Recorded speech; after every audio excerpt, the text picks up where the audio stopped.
Welcome to the podcast series, Us and Them, brought to you by Heidelberg University's Graduate School for Humanities and Social Sciences. Tune in for thought-provoking interviews with experts in different fields, from the social sciences to the humanities, from law to economics.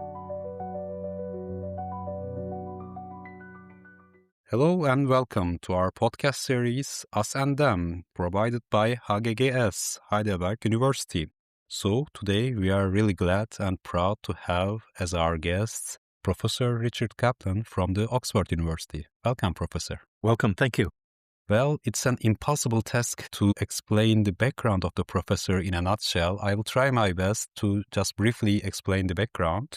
Professor Richard Caplan from the University of Oxford, Professor of International Relationships, and his research interests include international organizations and conflict management, with a particular focus on peacekeeping and post-conflict peace and state building.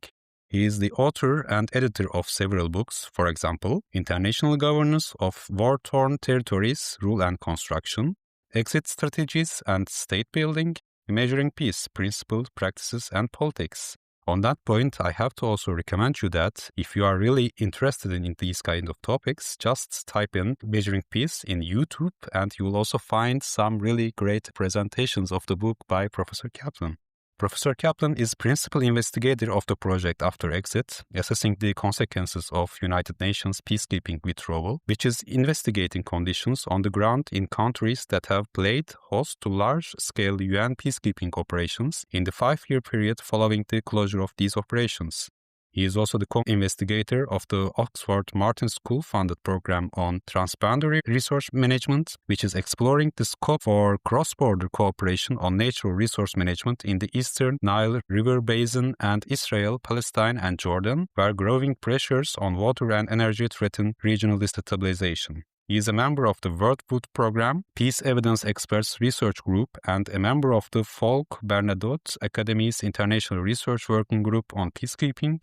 And as the last information, he was also our guest yesterday on the 27th of June in our Summer Forum, Us and Them, with the keynote lecture, Saving Strangers, the False Promise of Responsibility to Protect. So, as a first informal question, I would like to ask, did you enjoy the event of the forum yesterday? Very much. And I was very, very impressed with the multidisciplinary aspect of the event. It was an excellent theme, a very topical theme. And as I said, what was very interesting was that there were presentations from a wide range of disciplines. And that's often not the case because many of us tend to work in silos in a disciplinary sense. So we work among scholars of our own discipline. So it was very, very nice to hear perspectives from different disciplines. Thank you for your kind remarks about our organization. And also, we'd like to thank you again for your insightful keynote speech in our forum. So maybe as the second informal question, we're all wondering about what was your motivation when you first approached these kind of topics, these controversial topics, including the UN peacekeeping operations and also measuring pieces, just before you maybe started your doctorate program. What was your inner motivation? So I'm very interested in scholarly questions that arise from very broadly international organizations and conflict management. And increasingly, I have focused on the challenges that conflict-affected states face emerging from violent conflict and the challenge international organizations working with those states face in achieving a recovery from achieving a sustainable peace. But I'm the sort of person, and this isn't something I'm prescriptive about, I'm the sort of person who also likes working at the interface of public policy and scholarship. So a lot of the research that I do, a lot of the scholarship I'm engaged in has implications for public policy. And I like to work with organizations where it's possible. Sometimes I've been approached by different parts of the United Nations, for instance, to assist them with their thinking and their development of policy or to share the research findings of some of the work that I'm doing. This is not me alone. A lot of my colleagues have also participated in exercises of this kind. And I derive satisfaction from knowing that some of the work that I'm doing has broader application. But again, as I said, I also admire the work of colleagues who are more narrowly, if you will, focused on academic questions only. And that's fine. It's just a personal choice. I think that's the most important part of the academic career, that you have this feeling of satisfaction with what you are doing. So that would be a great advice for the future academic people to follow their passion, maybe. Absolutely. I mean, where it is possible, of course. I mean, sometimes we do have to conform to demands, requirements that aren't always of our own choosing. That's very, very clear. But yes, I think that you have to be mindful of what it is that interests you and pursue to the best of your ability to design to the best of your ability research projects that reflect those interests.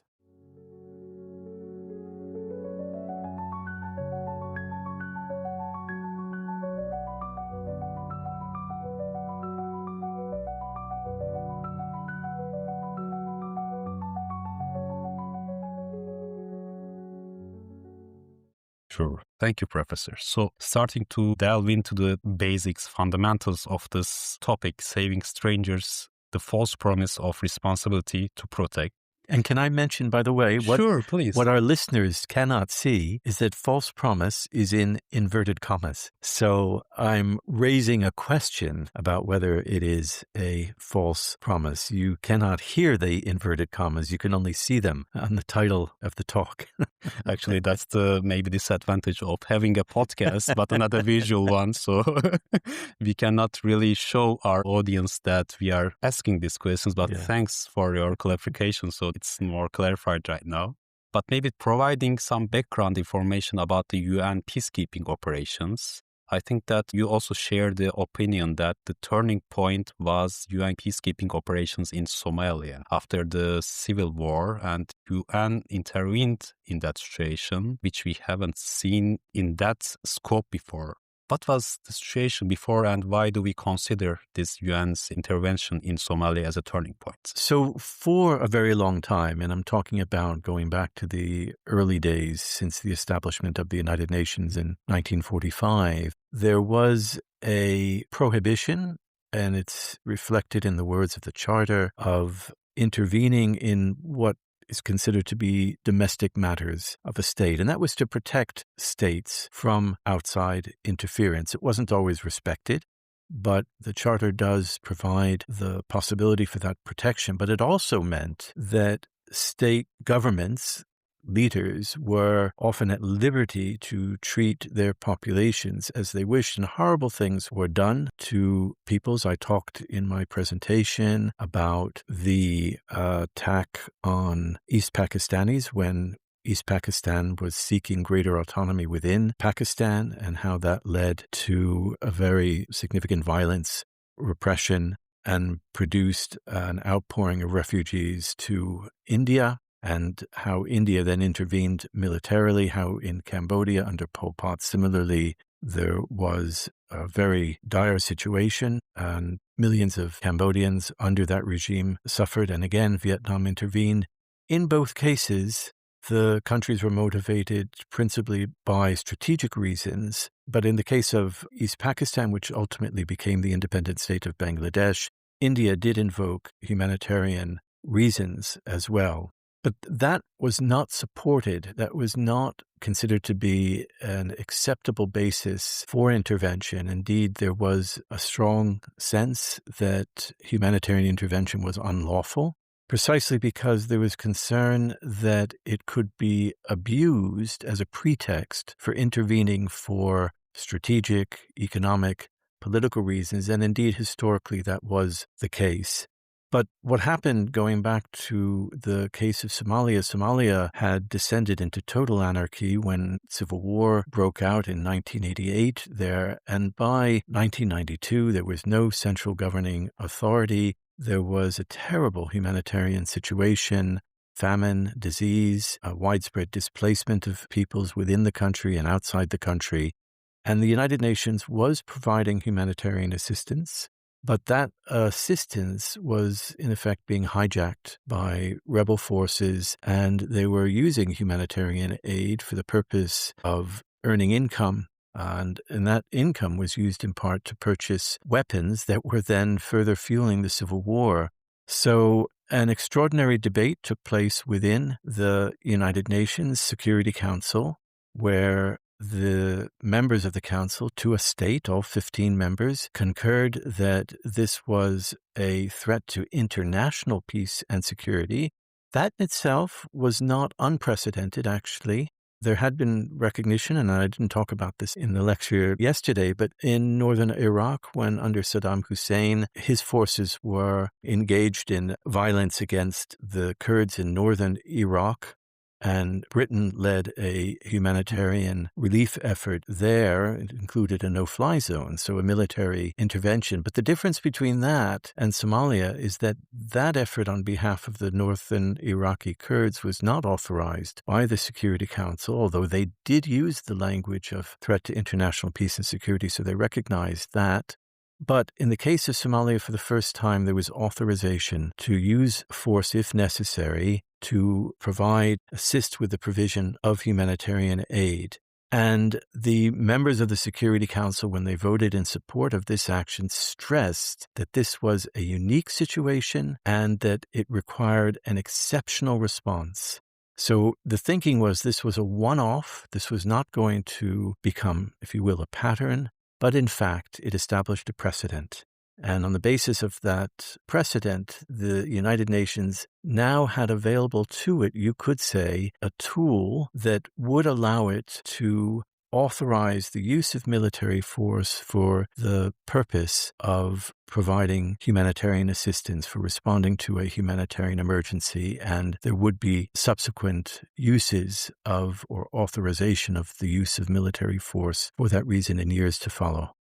Actually, related with that topic, I think before the Somalia case, we had this, I would call it as a problem of exception is the rule in the UN Charter, so that it could be really, I would say, misused or misinterpreted by the related countries so that it wasn't really effective anymore. So with the Somalia case, can we say that it has changed so that UN has an opportunity to intervene, hopefully at the right time in these kind of humanitarian problems? Yes, I would say that is a shift that occurred. So the exception proving the rule, the exception was the use by, in the cases I mentioned, India and Vietnam, the use of military force for strategic purposes primarily, but that had humanitarian dividend. But it was the international reaction, condemnation of India and Vietnam, that demonstrated that the rule against the prohibition of military force for humanitarian purposes, to intervene for humanitarian purposes, was indeed the rule. And that is what changed. And it was not an overnight change. I mean, there were developments along the way. I mentioned, for instance, the growing recognition that a domestic situation can have implications for international peace and security. That was already a change, a recognition that security was broader than the notion of national security, that it also entailed human security. And that spoke to the condition of individuals within a state. And that was also a development over time that occurred that facilitated the kind of shift that we're talking about. Moving on to another challenge that UN is currently facing and has already faced, that term which was actually categorized by Kofi Annan, dilemma of humanitarian intervention. Would you like to elaborate on that problem and maybe a brief solution? How can we overcome this problem? So what happened after Somalia in a couple of years that followed was a genocide in Rwanda, 1994, that resulted in the slaughter of up to 800,000 people. And the UN had a small presence in Rwanda at the time, a peacekeeping presence, but notwithstanding the fact that there were warning signs, including from the UN on the ground itself, of an impending catastrophe, we didn't know at the time, of course, the magnitude that it would achieve. The UN decided to reduce the size of the presence and also to narrow the scope of the mandate so that force could be used only in self-defense. and not to prevent violence. So the UN force there was ill-equipped, both in terms of resources and in terms of mandate. And the consequence was, as I said, this genocide on a scale that was just inconceivable in a very short period of time. And following that, we had in Srebrenica, in Bosnia and Herzegovina, following year in July, the Bosnian safe area by the UN's own efforts. It established 6 safe areas within Bosnia and Herzegovina. These were defended by the United Nations peacekeeping forces, and they were meant to be humanitarian protection zones. And the safe area of Srebrenica in eastern Bosnia and Herzegovina was overrun by Bosnian Serbs, and 8,000 Bosnian boys and men were slaughtered at that time. Well, one last episode, which you need to understand this dilemma. When then, in 1998, it appeared that there was another humanitarian catastrophe on the horizon in Kosovo, the Albanian majority province of Serbia, where Yugoslavian Serbian forces were using violence to repress the Kosovo Albanian resistance, which itself was using violence, but they were non-state actors, and not to the degree that the Yugoslav and Serbian forces were.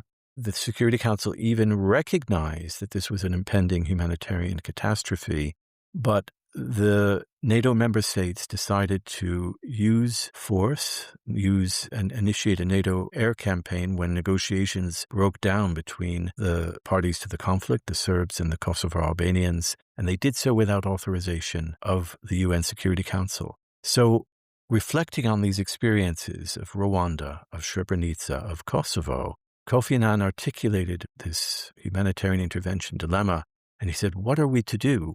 What are we to do when, on the one hand, the international community stands on the sidelines and does not take action, does not engage to prevent or mitigate violence in a situation like Rwanda?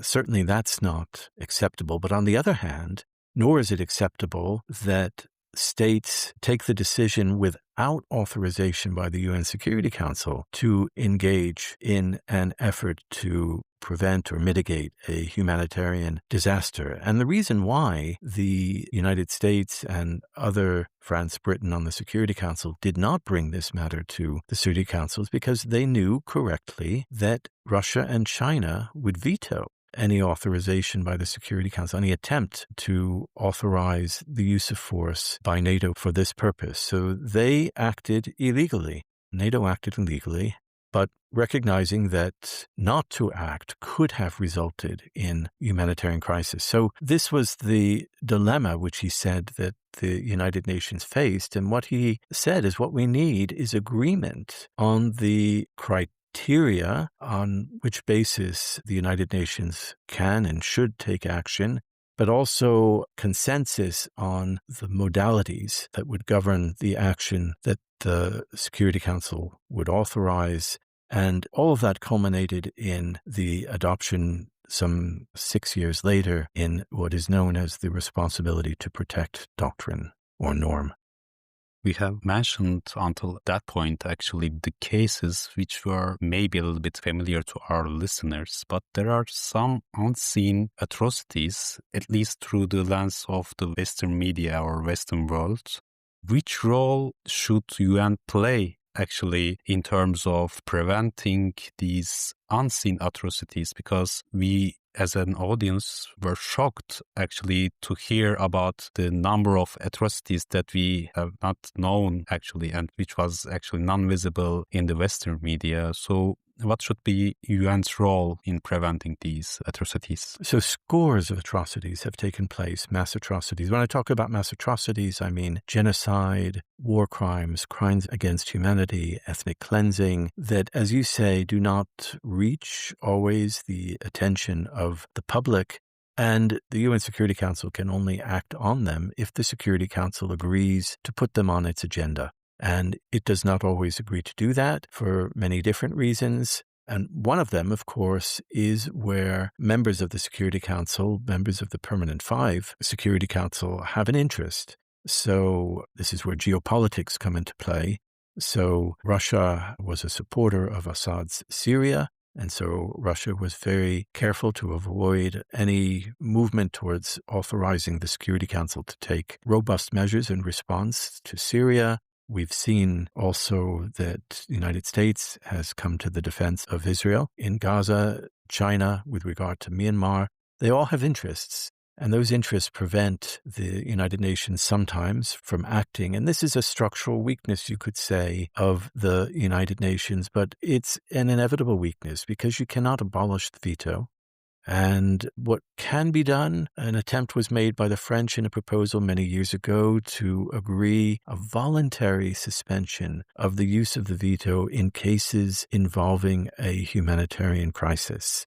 But that was not accepted by the other members of the Security Council, again, primarily the permanent 5 members, and so there is no such suspension of the veto for that purpose. I think it's important to understand that the responsibility to protect populations is first and foremost the responsibility of the states whose populations are at risk. And that is also what distinguishes responsibility to protect from historic ideas about humanitarian intervention. It's not a right to intervene.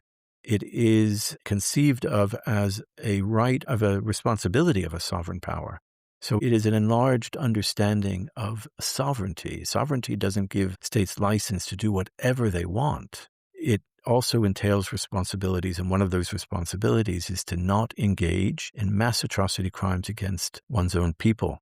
And the United Nations has a responsibility to remind states of the responsibility they have, also to assist states where they can, where states are willing to receive that assistance. And it's only when states are unable or unwilling to do anything about mass atrocity crimes that the UN may authorize the use of military action against these states. But it has to be a practical decision. I mean, the problem sometimes is that the situation might be dire, but it's not obvious how a military situation, military response would improve. It might, in fact, aggravate, exacerbate the situation. How do you intervene effectively, for instance? But there are other things that can be done. It's very, very important, thinking from the ground up, that civic organizations, both within countries and outside countries, transnational non-governmental organizations, are providing monitoring of situations so that the public is informed. You mentioned earlier mass atrocity crimes that haven't come to the attention of the public internationally. It's very important that we are aware, and they can play a role. Increasingly with social media, it becomes easier to do that in some respects. Also to mobilize governments within countries and again from the outside to respect their obligations, because these are obligations that states have to refrain from engaging in crimes of this nature. But then, states, as I said, the Security Council has a responsibility to react, and it can do so in various ways, only in extremis using military force, if military force can help to alleviate the situation, but sometimes even highlighting the problem and their reputational costs, which states may wish to avoid. They don't want to be in the limelight if they're responsible for crimes of this kind.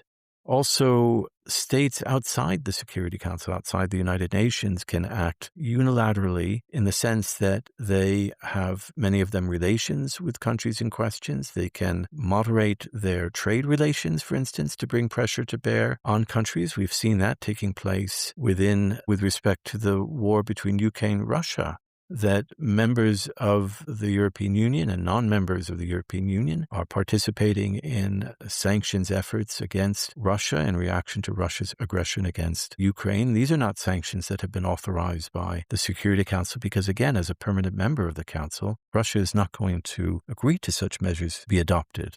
So these are efforts that are taken outside of the United Nations, but in support of international norms, international laws. The aggression is, a cornerstone principle of the UN Charter is that states will not use force against other states or even threaten to use force against other states in any way that will violate the territorial integrity of a state or its political independence. And clearly, that is what has happened in this particular case. So there are things that can be done. But I'm not in any way trying to suggest that it's an easy battle.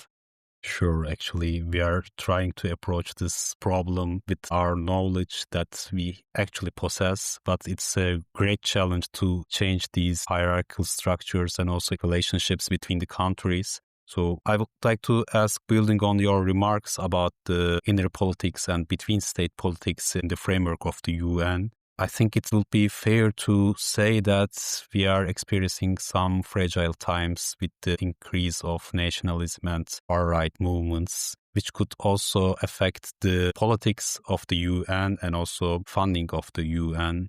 What would be your recommendation in terms of overcoming the actual problems, current problems that the UN and maybe in a analogically more broader framework that the international peacekeeping organizations can face nowadays? Well, I think the UN can only be as effective as its member states allow it to be. And the problem that we're facing today is declining cooperation among member states, a return, you could say, of geopolitics. And that brief period after the Cold War, where we saw major powers working together, or at least not resisting efforts to achieve positive outcomes, dealing with challenges to regional and international peace and security, those days are in the past. I mean, not entirely. It's not as if the UN is not able to be effective in any respect. It still has a very important role to play with regard to the delivery of humanitarian aid, with regard to the care and maintenance of refugees. But it has been more peripheral with regard to the management of violent conflict itself in many of these cases. And it's really very, very difficult to do anything about that. I mean, we have to hope that we return to a period where major powers recognize that it's in everybody's interest, including their own, to be constructive, working together to address the challenges that we face, not only with regard to violent conflict, but in many other areas as well, including the challenges of climate change, for instance. But I think that the United Nations has to continue to issue the warning signals about the dangers of inaction, the dangers of not exercising the responsibility that these states have, again, especially as permanent members of the Security Council. The United Nations is also facing a challenge with the Trump administration, which has moved away from U.S. support for multilateralism. It's pursuing an America First policy, and it has made very clear that it doesn't see a value in a lot of the things that the United Nations does. It prefers to act either unilaterally, but not reliant on seeking the cooperation of other states. Although, again, there are very compelling reasons to try to meet these challenges in a multilateral fashion. It gives greater legitimacy to them. It actually reduces the burden on states that are serious about trying to solve these problems.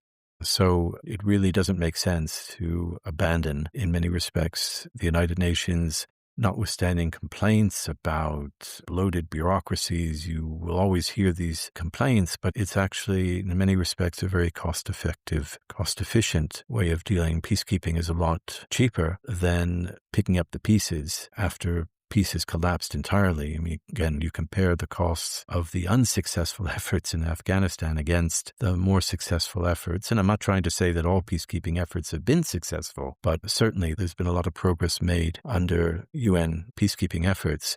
So there have been times historically when the United Nations has been more central in efforts to deal with global problems, and times when it has been pushed to the margins to an extent. And you can only hope that we will return one day to a time when there's greater recognition of the value of working through the United Nations. And again, I'm not suggesting that that doesn't mean that there's no scope for the UN to reform its ways, to try to be more responsive.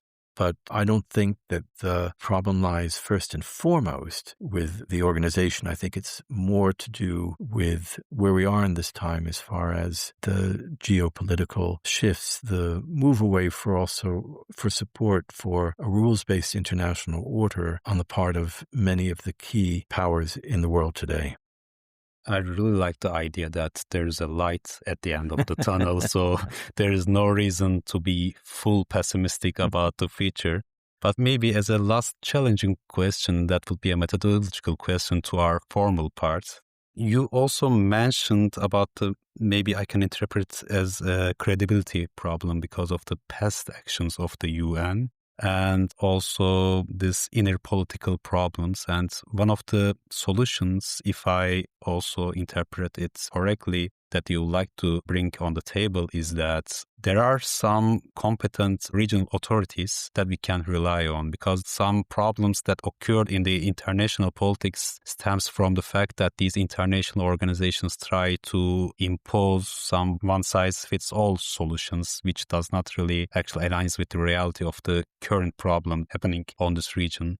So can we rely on these regional organizations in peacekeeping operations? Would it be a correct way to direct our solution to these problems? Well, I think that there's room for regional organizations to play a greater role. They have, in fact, been playing a greater role over the last 10 years, increasingly in maintenance of international peace and security in their regions. And I'm talking about the African Union. I'm talking about even sub-regional organizations, the Economic Community of West African States, ECOWAS, the European Union, even ASEAN in a more modest way, have all been engaged in efforts regionally to deal with problems in their own neighborhood. And it makes sense to rely on them to a certain extent because they have a natural interest and therefore a commitment to seeing through their engagement. I mean, the problem that the United Nations has sometimes faced is that as a crisis comes on the agenda, the Security Council might deal with it if it falls in the area of international peace and security. But then another crisis will come and compete, or that crisis will subside in its intensity, and it doesn't receive the sustained interest and support that it requires in order to achieve a satisfactory outcome. Whereas regional organizations are sometimes willing to stay with a crisis or a conflict-affected situation because they recognize that it needs sustained support in order to bring it to a satisfactory outcome.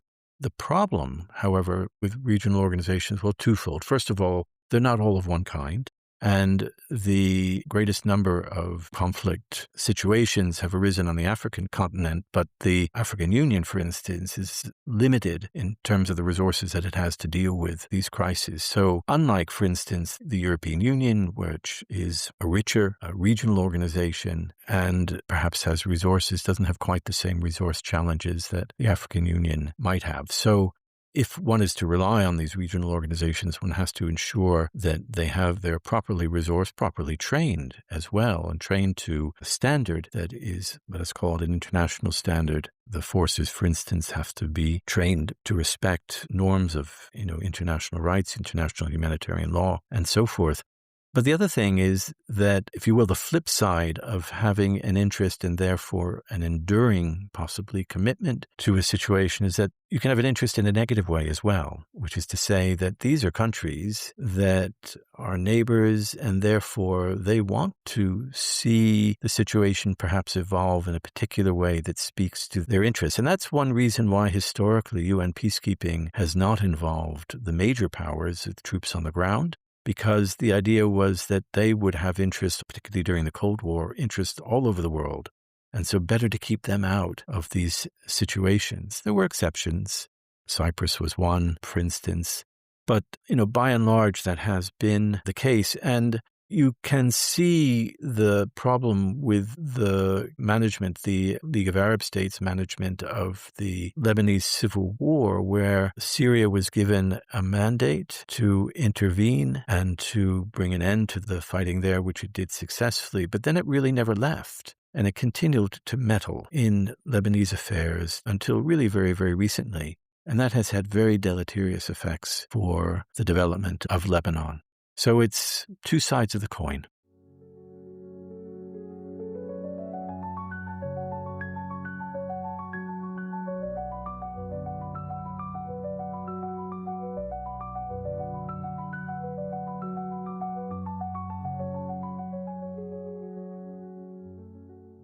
Thanks, Professor Caplan, for your informative and really insightful remarks about this controversial topic. We were really glad that you accepted to join us. As traditionally, I would like to pose you one last informal question, because you have a professorship position in the University of Oxford, which is also a student city, and Heidelberg is also a student city, actually. I don't know if you have time to visit the city. What would be your first impressions about when you compare these two student cities? And did you like your experience in Heidelberg, actually, as a student city? Well, I've only just arrived and have only just seen a little of the city, but from what I've seen, it is a beautiful city. Much like Oxford is a beautiful city as well.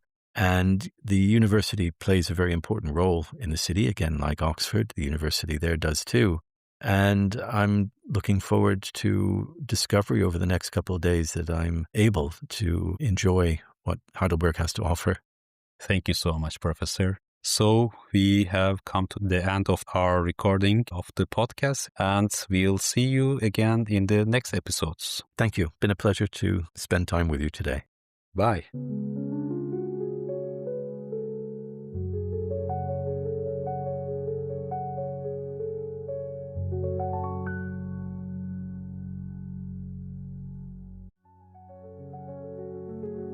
Thank you for listening to the HGGS podcast series, Us and Them. In this series, we bring you conversations with experts from a wide range of disciplines, from the social sciences to the humanities, from law to economics.